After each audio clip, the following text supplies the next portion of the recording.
కులగణన సర్వేపై కాంగ్రెస్ బీజేపీ నేతల మధ్య డైలాగ్ వార్ కొనసాగుతోంది. కాంగ్రెస్ సర్కార్ బీసీలకు అన్యాయం చేస్తోందని కేంద్ర మంత్రి కిషన్ రెడ్డి ఆరోపించారు. కుల మతాల ఆధారంగా ప్రజల్ని విడగొట్టడం కాంగ్రెస్ కి అలవాటేనని విమర్శించారు. బీజేపీకే మత రాజకీయాలు అలవాటు అని మంత్రి పొన్నం ప్రభాకర్ కౌంటర్ ఇచ్చారు. బీజేపీకి బీసీలపై ప్రేమ లేదని, రాజకీయాల కోసమే వాడుకుంటారని విమర్శించారు.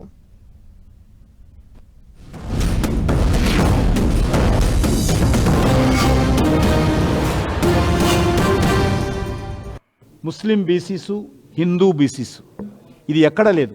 ఈరోజు తెలంగాణలోనే రాహుల్ గాంధీ నేతృత్వంలో హిందూ బీసీ అట, ముస్లిం బీసీ అట.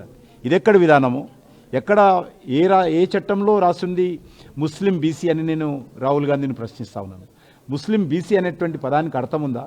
కాబట్టి ఈ రకంగా ప్రజలను మతం పేరు మీద రెచ్చగొట్టి ఈరోజు బీసీలకు ఇప్పటికే వాళ్ళకు న్యాయం కావాలని కోరుతుంటే బీసీలకు అన్యాయం చేసే విధంగా ముస్లిమ్స్ అందరినీ తెచ్చి బీసీలలో కలపడం ఏదైతుందో ఇది బీసీ వ్యతిరేక విధానము. ఇది బీసీలకు న్యాయం చేసేటువంటి విధానం కాదు, బీసీలకు అన్యాయం చేసేటువంటి విధానం అని చెప్పి మనం చేస్తాం.